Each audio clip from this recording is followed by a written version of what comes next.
Well, I'm going to do one more video today because, sitting here, I don't feel well. And, instead of having some compassion, empathy, these haters are going to continue. So I'm going to address some of these people on here making up a bunch of shit. Where the fuck were you when my sister-in-law lay dying in the hospital? Don't tell me I can't talk about the inspiration that my sister-in-law was because she lay dying at 37 years old because y'all thought this was fucking funny.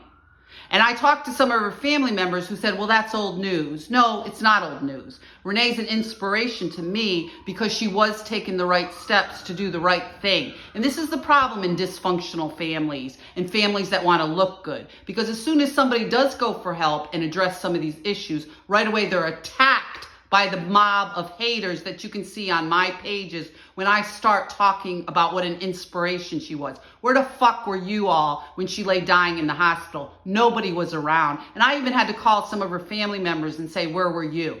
I was there. I was there. And I'm not congratulating myself because it was a horrible experience to watch someone pass away at 37 years old. And I'm sorry, please put this video down as sensitive because I get a little sick and tired of people saying not to bring up my sister-in-law. I will keep bringing her up because she's an inspiration to me. She owned her own home. She had an adorable little daughter and she had a new car and all this other stuff. And she didn't deserve to die at 37 years old because people don't want to talk about some of this stuff. They want to keep burying it under the fucking rug. Well, I ain't going to bury it anymore. I walked away numerous times and said nothing while y'all kept partying and drinking and having a good time and doing some of this stuff. So get off my YouTube page and stop with your shit about not talking about people that have passed away or not talking about some of this stuff because I'm getting a little tired of it. Just like with the Bays family. A lot of these people die very young. Their lives are cut short and y'all get on my page and keep saying, don't talk about it. Don't talk about it. Well, I heard that all growing up. Don't talk about it because it's just getting fresh. Don't talk about it. It's normal childhood development. Don't talk about this. Don't talk about that. Denial, denial, denial. And when people do go for help, the mob descends on you. It's like any dysfunctional system. Once the person gets help or starts questioning some of this, they go to work. It's like a machine. It's a machine. And you can see it on my pages. As soon as the truth starts coming out, you can see how they go into full-on machine mode to discredit,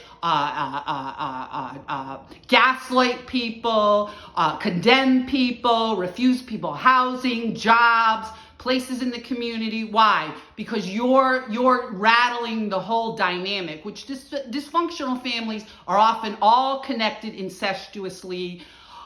Triangles, inappropriate relationships, lack of boundaries, on and on and on. So go get your help, go get yourself some treatment because instead of saying you should be talking about your own feelings. Yes, I am taking a break. So Deborah, get off my page with your haters and all this other group. I will talk about my sister-in-law because she was an inspiration to me. I will talk about some of these men that their friends, their so-called friends and family wouldn't get them help. They allowed them to continue to use drugs and drink and do the inappropriate stuff they were doing rather than saying, hey, Vin, hey, bud, do you think you need some help? I listened to this man over and over again talk about the war, talk about his injuries, talking about being a war hero, and you know what all his friends and his family were doing? Laughing and making jokes. So get off my page with your filth.